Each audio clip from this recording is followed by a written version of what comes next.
Ever wondered what secrets hide in plain sight in the original Star Wars? Today we're diving into 20 mind-blowing facts about the 1977 classic that even die-hard fans have missed. These aren't your typical behind-the-scenes stories. They're the deep cuts that reveal just how revolutionary this movie really was. Starting with number 20, the movie actually has three completely different audio mixes from 1977, and they're not just volume adjustments. The 70mm 6-track version, the 35mm stereo, and the 35mm mono mix each contain different dialogue and sound effects. The famous line where a stormtrooper yells to close the blast doors only exists in the mono version. Some laser sounds were placed differently, and certain effects were completely swapped out depending on which version you heard. The 6-track version had the most dynamic range, spreading sounds across multiple speakers in theaters equipped for it. The stereo mix had to compress everything down to 2 channels, which meant making choices about which sounds went where. The mono mix, which most people heard in 1977, combined everything into a single channel, but actually included some dialogue that got lost in the other versions. For example, some of Aunt Beru's background dialogue in the homestead scenes only appears clearly in the mono mix. Different theaters played different versions depending on their sound systems, meaning audiences literally heard different movies. Later, home releases created new mixes that matched the visual changes, but those original 3 versions from 1977 tell slightly different stories through sound alone. Fans have spent years documenting every tiny difference, from the pitch of R2's screams to the exact timing of explosion sounds. Number 19 takes us to Christmas 1977, when the hottest toy of the season was literally an empty box. Star Wars caught toy makers completely off guard, and Kenner didn't have enough action figures ready for the holiday rush. Nobody expected the movie to be such a phenomenon, and toy production typically takes months of lead time. Their solution was genius. They sold the early bird certificate package, which was basically a colorful IOU kit. Kids got a display stand and a mail-in certificate they could redeem the next year for Luke, Leia, Chewbacca, and R2-D2 figures. The package also included stickers and a fan club membership card to make it feel more substantial. Parents were essentially buying a promise of toys that didn't exist yet, and it became one of the most famous marketing moves in toy history. Kenner sold over 600,000 of these empty box certificates between November and December of 1977. When kids finally got their figures in early 1978, they were among the first to own what would become the most successful toy line of the decade.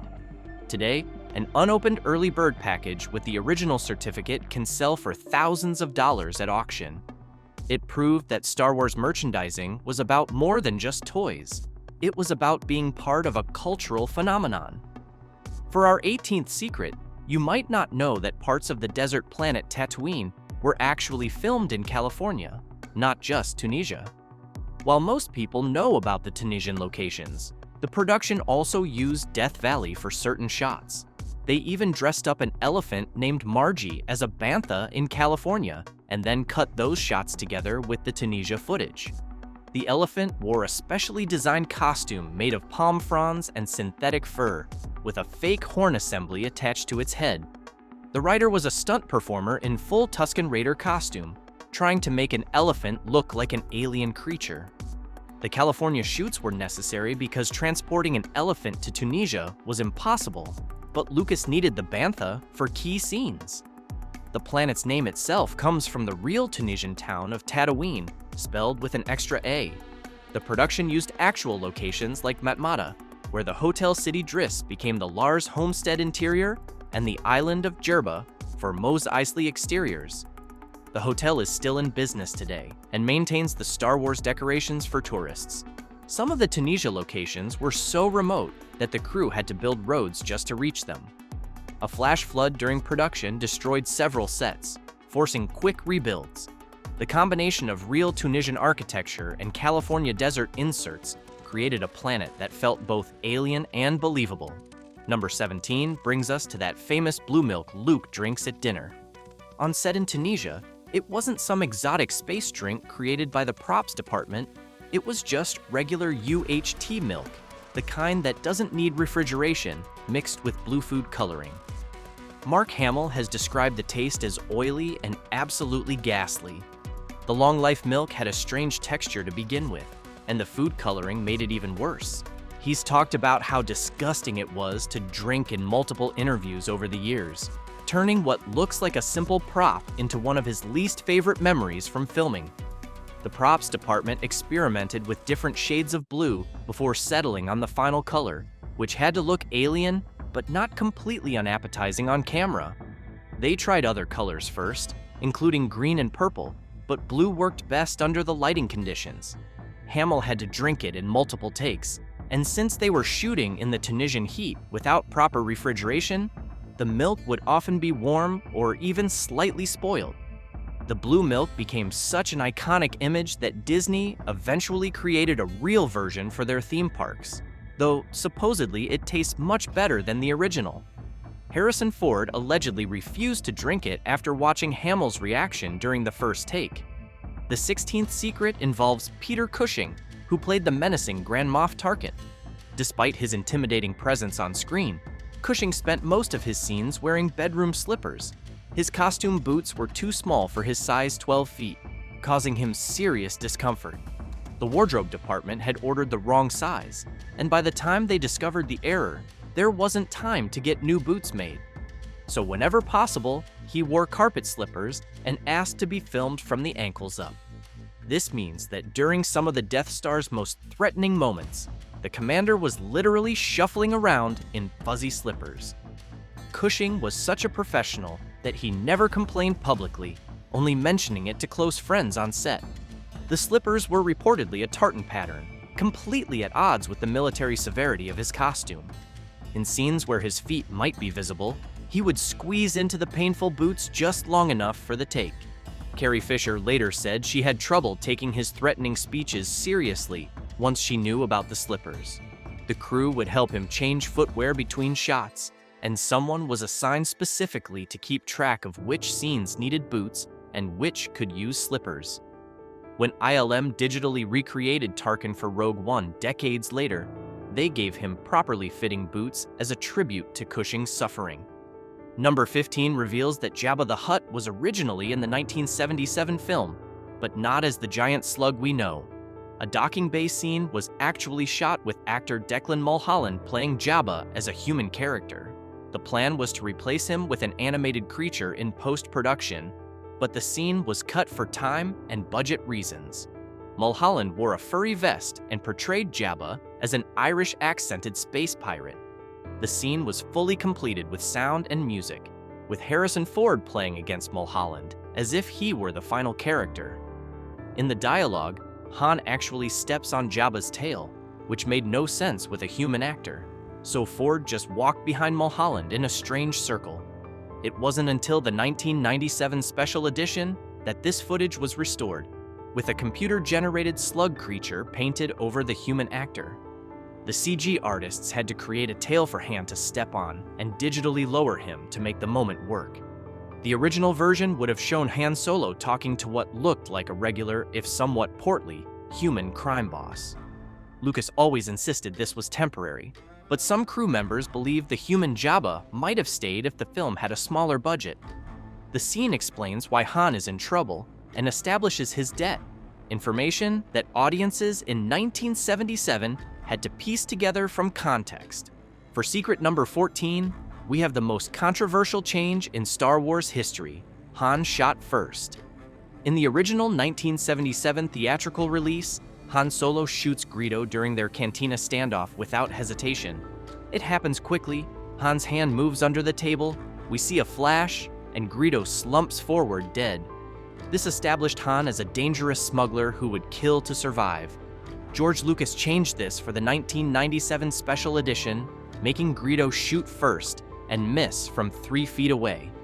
The digital edit looks awkward, with Han's head jerking unnaturally to the side to dodge the blast. The scene kept changing in later versions, with different timing adjustments. The 2004 DVD version had them shoot almost simultaneously. In the 2011 Blu-ray, the timing was adjusted again. In the 2019 Disney Plus version, Greedo even says McClunky before shooting, a word that nobody has definitively translated. Lucas explained he wanted Han to be more like a John Wayne hero who doesn't shoot preemptively, but fans have been arguing about this change for decades. The change fundamentally alters Han's character arc, as his evolution from selfish survivor to selfless hero loses impact if he was always playing fair. Paul Blake, who played Greedo, has said he preferred the original version, where his character was simply outdrawn by a faster gunslinger. The 13th secret involves Luke's friend Biggs Darklighter, who had an entire subplot that was filmed and then completely removed. The original cut included scenes at Tosha Station on Tatooine, where Luke hangs out with his friends Biggs, Cammy, and Fixer. These scenes established Luke's restlessness and showed Biggs telling Luke about his plans to join the rebellion. In these deleted scenes, we see Luke as the local kid everyone thinks is a dreamer, watching the space battle through binoculars while his friends mock him. Biggs, dressed in an Imperial Academy uniform, takes Luke aside and reveals he's going to jump ship and join the rebellion. This gives much more weight to their reunion before the Death Star battle, where Biggs vouches for Luke's flying abilities. The scenes also showed Luke's frustration with his dead-end life more clearly, including a moment where he looks at the twin suns, not with wonder, but with genuine despair. George Lucas cut all this material to improve the pacing, which is why Luke's transition from farm boy to fighter pilot feels so sudden. Actor Garrick Hagan, who played Biggs, spent weeks filming scenes that audiences wouldn't see for decades. You can see pieces of these scenes in special features and documentaries, but they changed the whole feeling of Luke's story, making his decision to leave Tatooine feel more earned, and his grief at Biggs' death more meaningful. Number 12 is about a sound effect that became an inside joke spanning decades: the Wilhelm scream. This stock scream, originally recorded for the 1951 film Distant Drums, appears in A New Hope when a stormtrooper falls into a chasm. The scream was performed by actor Sheb Wooley, though this wasn't confirmed until years later. Sound designer Ben Burtt loved this obscure sound effect so much that he started putting it in every Lucas and Spielberg film he worked on. He found it in the Warner Brothers sound library, labeled simply as "Man Being Eaten by Alligator." It became a game for sound editors to spot and include the Wilhelm scream, turning it into one of cinema's longest-running audio Easter eggs. The scream appears in every Indiana Jones film, most Star Wars movies, and countless other blockbusters. Sound editors formed an informal club of people who had successfully snuck the Wilhelm into their films. By the 2000s, it had become so well known that some directors started requesting it specifically. Others banned it from their films for being too distracting. The scream has its own documentary and has been used over 400 times in different movies and TV shows. For Secret 11, R2-D2's voice isn't just electronic beeps and whistles. Ben Burtt created the droid's voice by combining an ARP2600 synthesizer with his own voice. He recorded himself making baby talk sounds, coos, and trills, then mixed them with the synthesizer output and modulated everything together. The process took months of experimentation to get right. Burtt would perform R2's dialogue in real time while watching the film, turning knobs on the synthesizer with one hand while making vocal sounds. He created a library of different emotional sounds: happy beeps, sad whistles, angry buzzes, and curious chirps.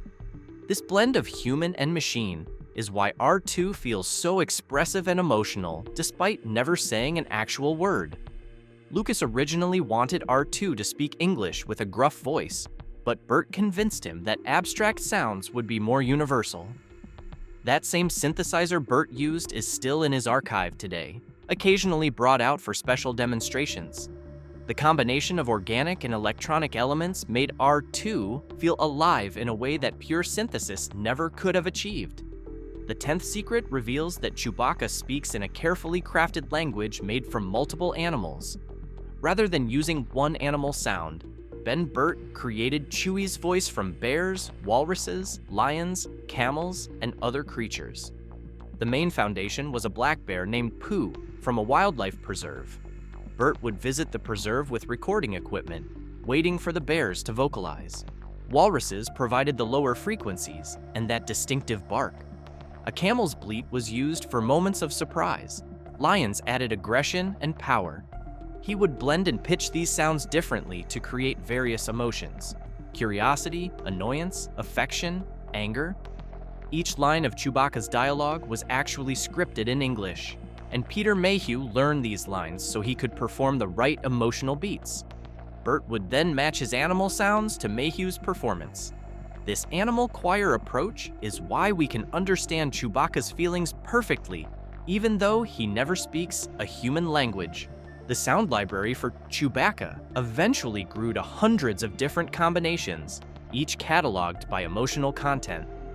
Number 9 explains that terrifying TIE fighter scream. That sound that makes your spine tingle when TIE fighters dive past the camera is actually a mixture of an elephant's trumpet and a car skidding on wet pavement. Ben Burtt combined these two sounds and processed them further to create something that felt both animalistic and mechanical. The elephant sound came from a baby elephant at the Los Angeles Zoo, recorded during feeding time when it was most vocal. The car skid was recorded on a rainy day in Southern California, with Burt's assistant driving while he held the microphone. They tried dozens of different skids before finding the perfect one. The two sounds were layered at different pitches, with the elephant providing the shriek and the car adding the mechanical whine. Additional processing added Doppler effects to sell the movement. It perfectly matched George Lucas's vision of World War II dogfights in space, giving the Empire's fighters a sound that was instantly recognizable and genuinely frightening. The sound was so effective that it influenced spacecraft sounds in science fiction films for decades afterward. For secret number 8, those iconic blaster sounds have nothing to do with lasers or space technology. Ben Burtt discovered the sound by accident when he hit a high-tension guide wire with a wrench. These are the steel cables that stabilize radio towers. He was hiking in the Mojave Desert with his recording equipment when he bumped into one of these wires and heard the distinctive twang. The impact created a resonant twanging sound that Burtt recorded, sculpted, and pitched to create the pew-pew we all know and love.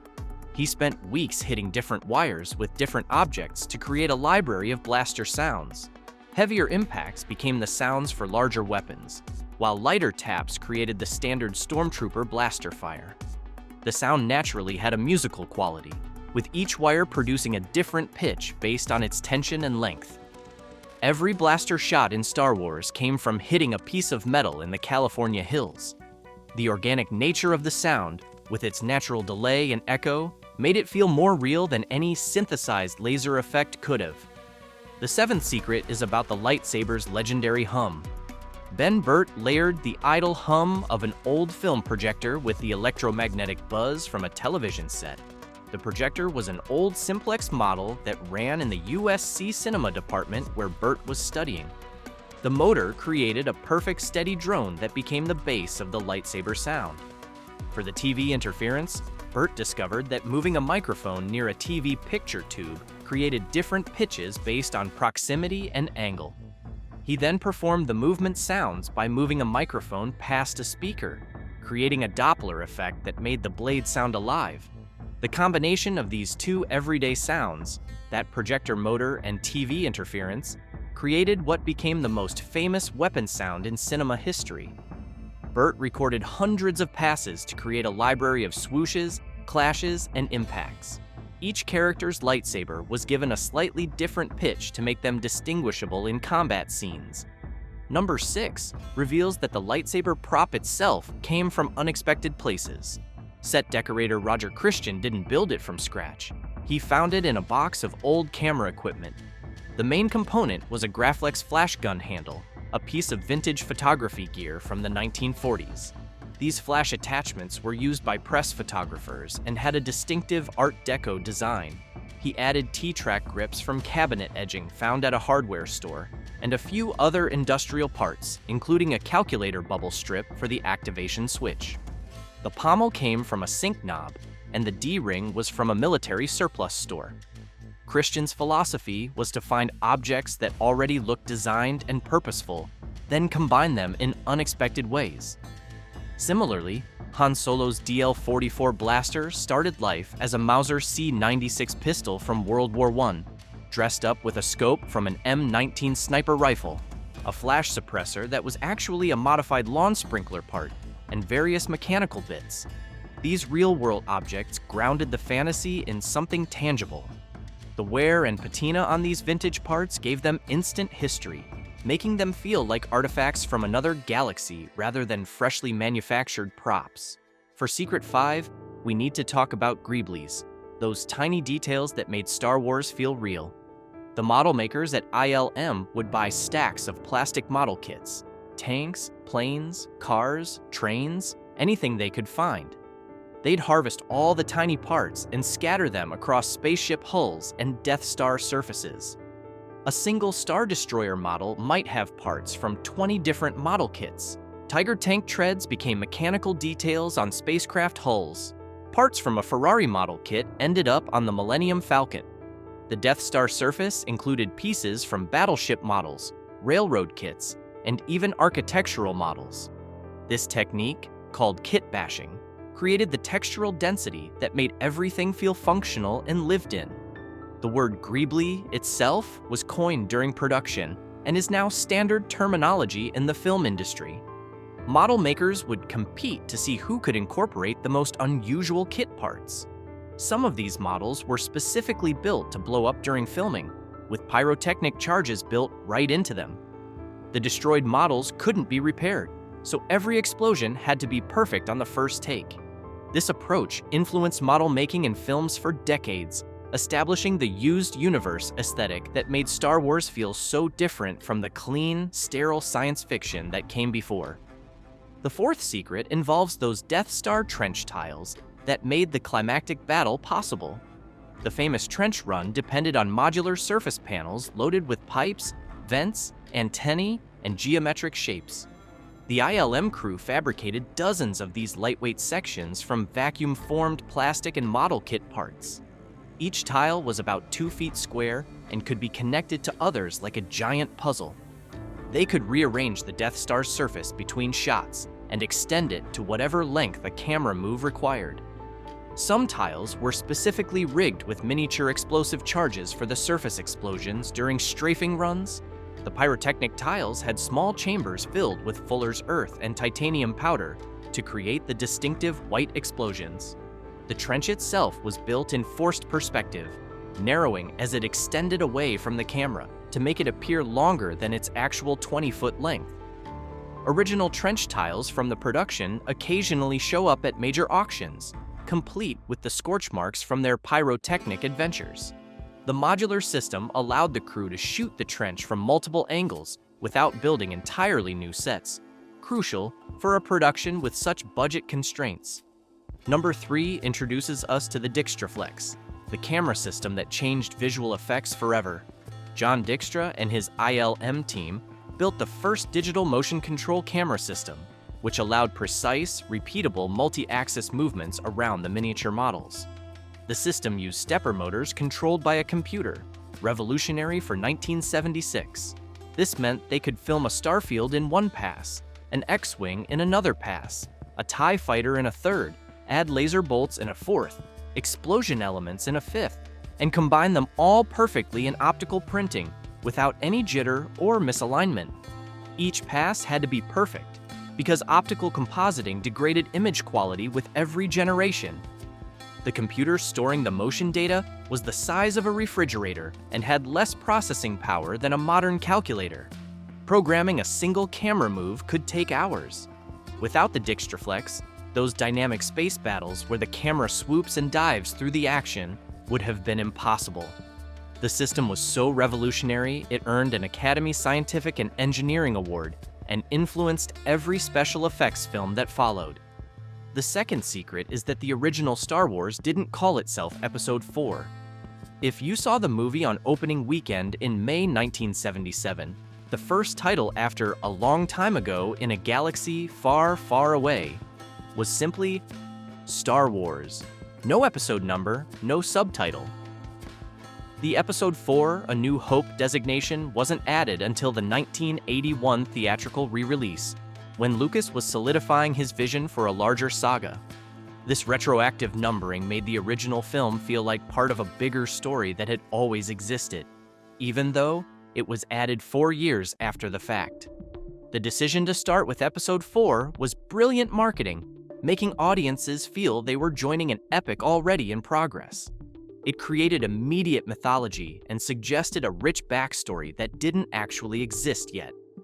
Many theaters in 1981 had to be sent new film reels with the updated crawl, and some projectionists were confused by the sudden episode number. And, for our number one strangest secret, that iconic opening crawl wasn't created with computers because that technology didn't exist yet. The art department prepared long strips of yellow text on black backing, carefully laid out in a font similar to News Gothic. Each letter was hand-placed to ensure perfect spacing and alignment. They built a special optical bench with the text angled away from the camera at exactly the right degree to create the illusion of perspective. Then they literally filmed the camera slowly tracking along the physical text. The camera moved on a precise track at 2 feet per minute, controlled by a motor to ensure smooth movement. The angle created that receding galactic perspective we all recognize. Any dust, vibration, or misalignment meant starting over. The yellow text on black was chosen because it provided the best contrast for optical work. Brian De Palma famously mocked Lucas's first version for being too long and confusing, comparing it to reading a telephone book. This led to multiple rewrites and reshoots. The final version went through 6 iterations before Lucas was satisfied. What looks like simple scrolling text was actually one of the most technically challenging shots in the film, taking days to perfect and costing thousands of dollars for what amounts to less than a minute of screen time.